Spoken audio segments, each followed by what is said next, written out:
President David Granger was well received on Sunday in Region 3, where he attended the Centenary anniversary celebration of the abolition of Indian indentureship.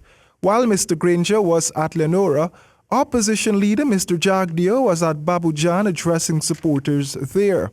Mr. Granger, in his address to hundreds, mostly East Indians, reminded that the abolition of Indian indentureship is a timely tribute to the recognition of the struggles of the foreparents of Guyanese of Indian ancestry and is a fitting foundation for the building of a more cohesive nation. As I said a minute ago, this is a national celebration.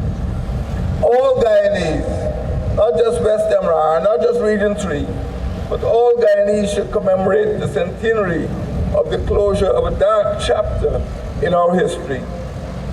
This event, this time, this place, and the location here, I believe, is a former sugar plantation, remind us of the value that we all place on human dignity, the value we place on human equality.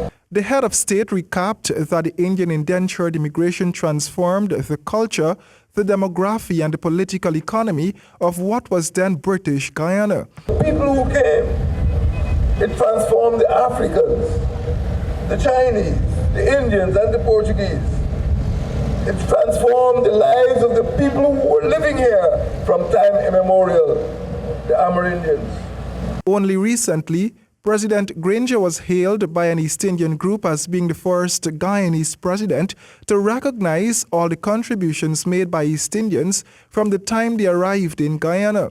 Mr. Granger told of how indentureship was similar to human trafficking and said that if it was still in existence today, those responsible for the oppressive trade would have been jailed. Mr. Granger did not forget the brutal murders that occurred in the various parts of the country when Indians resisted the abuse and brutality. Immigration brought to an end the cruel system. The mortality rate of the immigrants during the long journey on the ships from the East Indies to the West Indies was high.